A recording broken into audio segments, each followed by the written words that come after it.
Kasih karunia dan damai sejahtera dari Allah Bapa dan anaknya Tuhan Yesus Kristus kiranya menyertai Bapa dan Ibu dan saudara-saudara sekalian. Amin. Shalom bagi Bapak Ibu saudara-saudaraku yang dikasihi Yesus Kristus, jemaat daripada HKBP Bitung. Kembali saya menyapa saudara-saudara dalam ibadah pertangyangan keluarga hari ini. Kita masih beribadah di rumah. Tuhan memberkati kita, Tuhan meneguhkan kita, Tuhan menguatkan kita juga, dan memberikan semangat yang teguh kepada kita. Bapak Ibu saudara-saudaraku, firman Tuhan yang menjadi renungan bagi kita hari ini, yaitu yang terambil dari Efesus pasal yang kelima, dimulai dari ayat yang ke-15 sampai ayat yang ke-21, dikatakan demikian. Karena itu perhatikanlah dengan seksama bagaimana kamu hidup. Janganlah seperti orang bebal, tetapi seperti orang arif. Dan pergunakanlah waktu yang ada, karena hari-hari ini adalah jahat. Sebab itu janganlah kamu bodoh, tetapi usahakanlah supaya kamu mengerti kehendak Tuhan. Dan janganlah kamu mabuk oleh anggur, karena anggur menimbulkan hawa nafsu. Tetapi hendaklah kamu penuh dengan roh, dan berkata-katalah seorang kepada yang lain dalam mazmur, kidung puji-pujian dan nyanyian rohani. Bernyanyi dan bersoraklah bagi Tuhan dengan segenap hati. Ucaplah syukur senantiasa atas segala sesuatu dalam nama Tuhan kita Yesus Kristus kepada Allah dan Bapa kita. Dan rendahkanlah dirimu seorang kepada yang lain di dalam takut akan Kristus. Demikianlah firman Tuhan. Bapak Ibu saudara-saudaraku yang dikasihi Yesus Kristus, firman Tuhan bagi kita hari ini mau berbicara tentang bagaimana orang percaya memakai hidupnya. Apa yang harus dilakukan oleh orang Kristen mengisi waktu yang Tuhan berikan.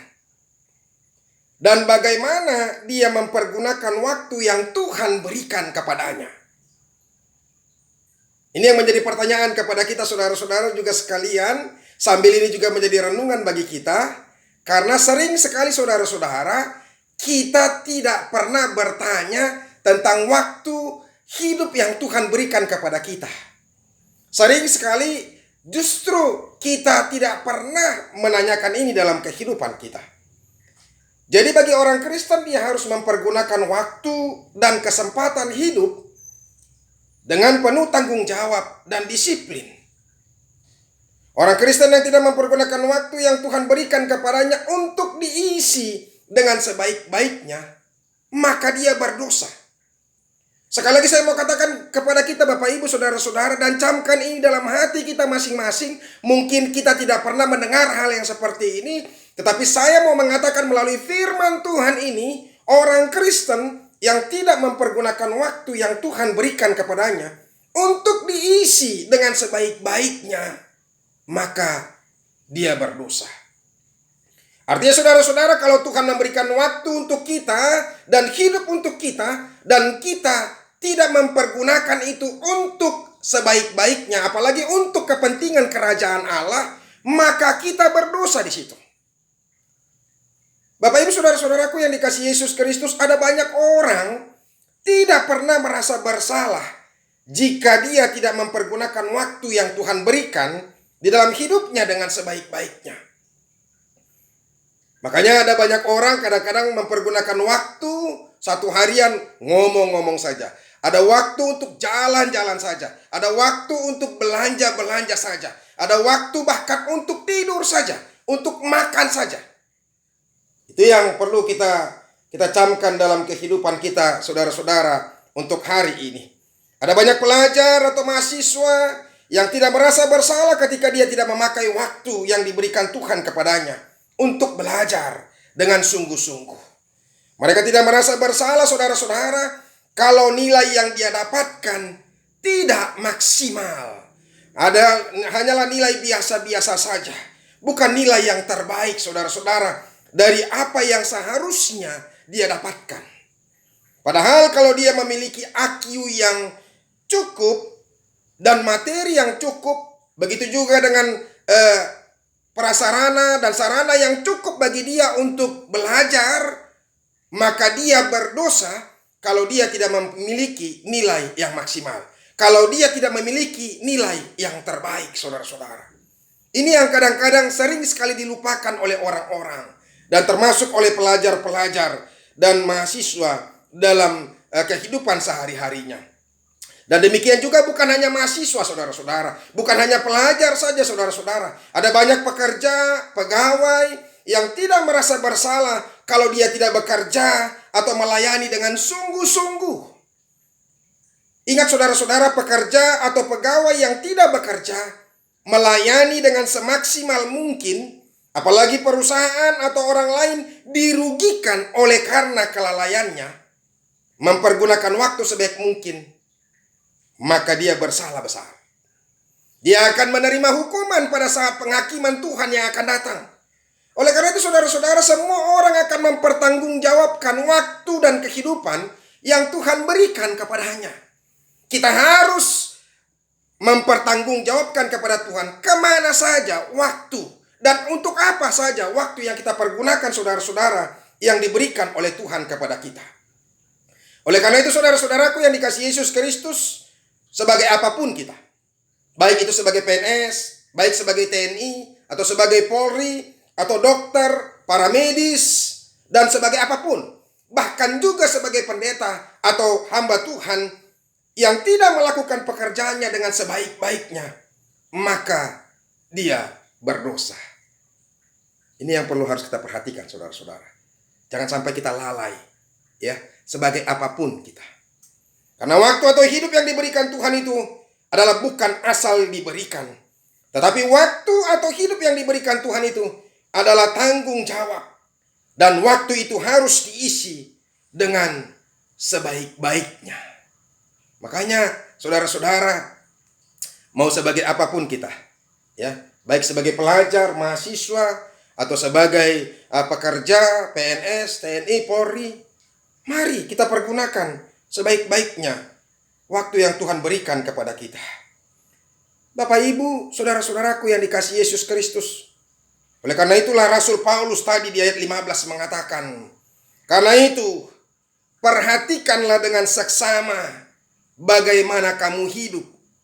Sekali lagi saya mau katakan saudara-saudara, karena itu perhatikanlah dengan seksama bagaimana kamu hidup. Seksama artinya memperhatikan dengan sungguh-sungguh. Jangan sampai lalai.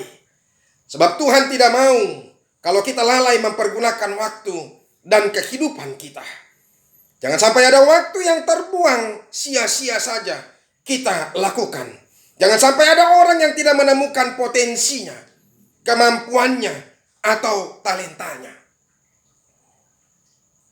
Coba kita bayangkan saudara-saudara. Sebenarnya dalam kehidupan kita, kita mempunyai potensi.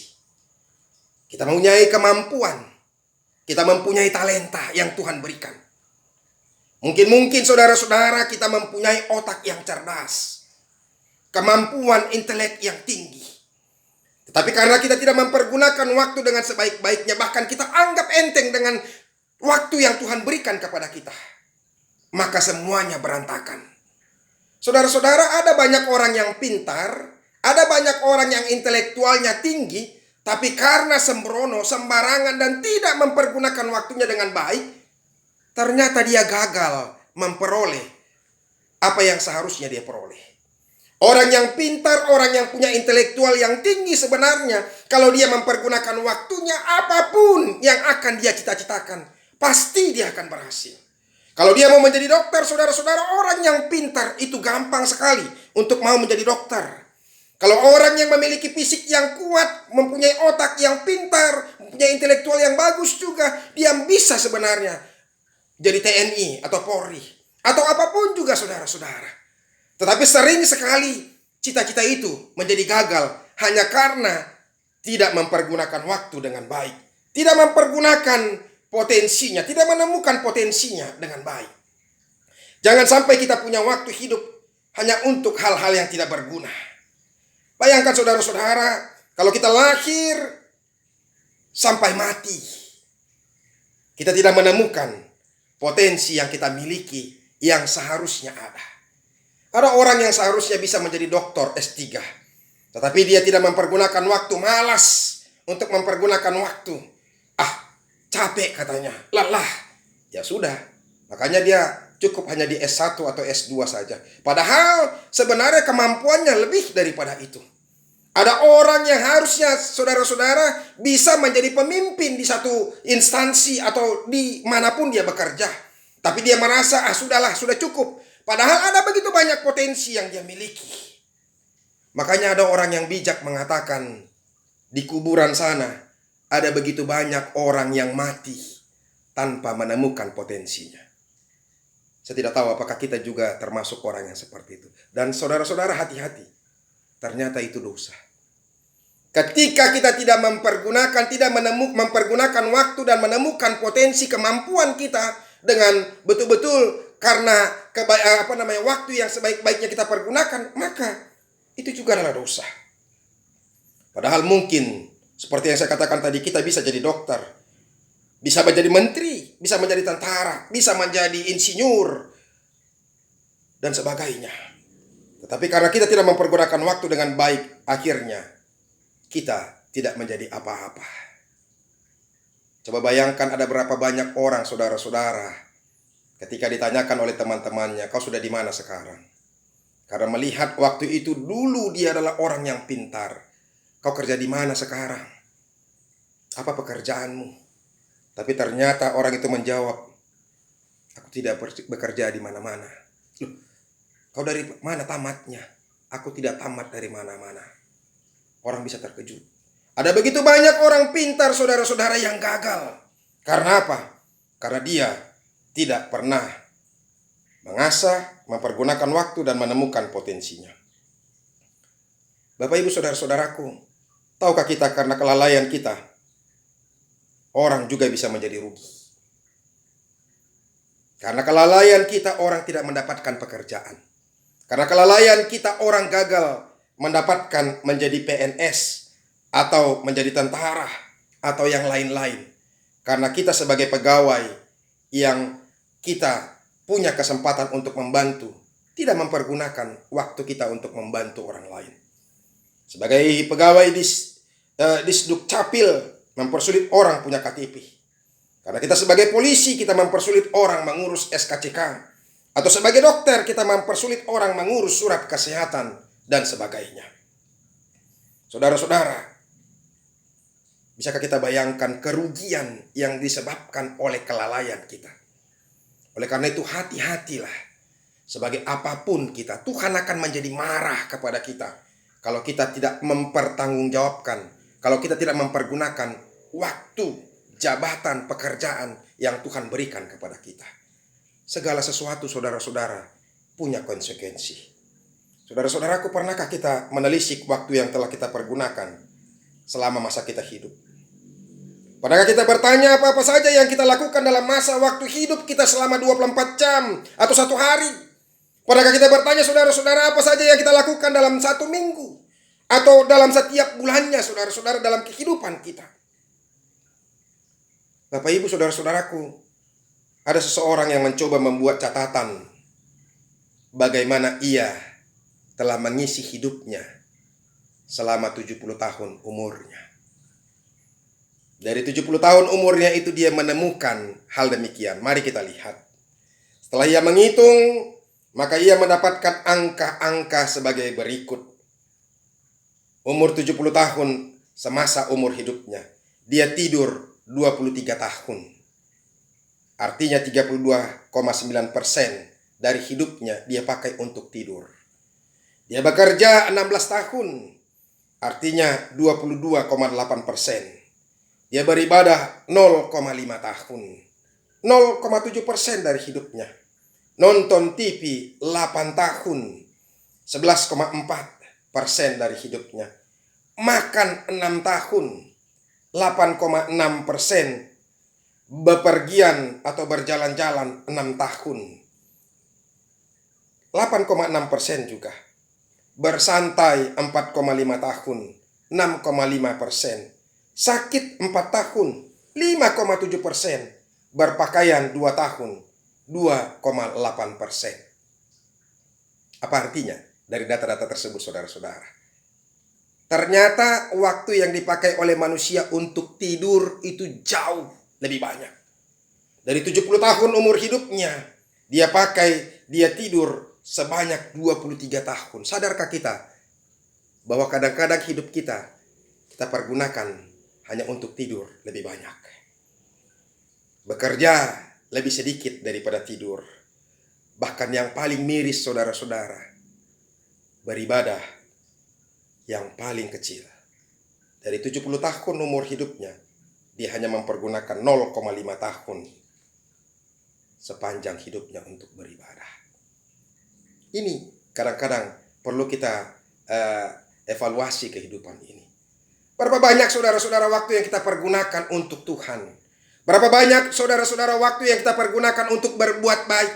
Berapa banyak saudara-saudara yang kita pergunakan untuk beribadah, untuk menolong orang lain, untuk memikirkan kehidupan banyak orang? Ini yang sering gagal kita evaluasi dalam kehidupan kita. Jujur, ada berapa banyak waktu yang kita pergunakan hanya untuk ngomong-ngomong saja, hanya untuk berkata-kata saja, berbicara saja. Waktu yang terbuang begitu banyak, saudara-saudara. Bahkan untuk menyakiti hati orang lain, mengata-katai hati orang lain, kejelekan-kejelekan orang lain. Ini menjadi renungan buat kita. Saudara-saudara, bagaimanakah dengan kita mempergunakan waktu kita? Bapak Ibu, saudara-saudaraku yang dikasihi Yesus Kristus, apakah yang mau disampaikan oleh Rasul Paulus untuk menjadi renungan buat kita hari ini? Yang menjadi renungan buat kita yang pertama, saudara-saudara, hidup seperti orang arif dan jangan seperti orang bebal. Supaya setiap orang Kristen, saudara-saudara, harus menjadi bijaksana, menjadi arif, dan jangan hidup menjadi orang bebal, orang yang jahat, orang yang tegar tengkuk. Mari lihat, saudara-saudara, orang bebal itu adalah orang yang tidak suka diajar, tidak peduli dengan nasihat, apalagi teguran. Itulah orang bebal. Orang bebal selalu merasa benar dalam jalan yang ia tempuh. Dan jika ada orang yang tidak sepaham dengan dia, maka ia menganggap orang yang tidak sepaham itu salah. Sebab dia tidak pernah merasa dirinya bersalah. Itulah orang bebal. Mengerikan, bukan? Bahkan lebih parah lagi, saudara-saudara, orang bebal tentu saja tidak akan menyukai firman Tuhan. Ini yang lebih parah, ya, sebab firman Tuhan itu seperti yang dikatakan dalam 2 Timotius 3 ayat 16 sampai 17. Dikatakan segala tulisan yang diilhamkan Allah memang bermanfaat untuk mengajar, untuk menyatakan kesalahan, untuk memperbaiki kelakuan, dan untuk mendidik orang dalam kebenaran. Dengan demikian tiap-tiap manusia kepunyaan Allah diperlengkapi untuk setiap perbuatan baik. Tadi dikatakan, saudara-saudara, segala tulisan yang diilhamkan Allah memang bermanfaat untuk mengajar. Jadi orang harus diajar dengan firman Tuhan. Yang kedua, saudara-saudara, firman Tuhan itu bermanfaat untuk menyatakan kesalahan. Saya ingat sekali ada begitu banyak orang yang berkata, Pendeta Tampu Bolon ini khotbah terlalu tajam. Kalau di Hata Batak, patupulhu, manebahi. Ini firman Tuhan yang berkata, saudara-saudara, firman Tuhan itu harus menyatakan kesalahan, harus menegur. Saudara-saudaraku, kalau kita merasa malu karena firman Tuhan, jangan mengatakan bahwa firman Tuhan itu tidak menyejukkan. Saya teringat sekali kalau ada orang yang berkata, khotbahmu tidak pernah menyejukkan hati. Yang menjadi pertanyaan kepada saya, saudara-saudara, firman Tuhan yang bagaimanakah yang menyejukkan hati kita? Yang mengatakan kejahatan kita adalah kebaikan, yang tidak pernah menegur kejahatan-kejahatan kita.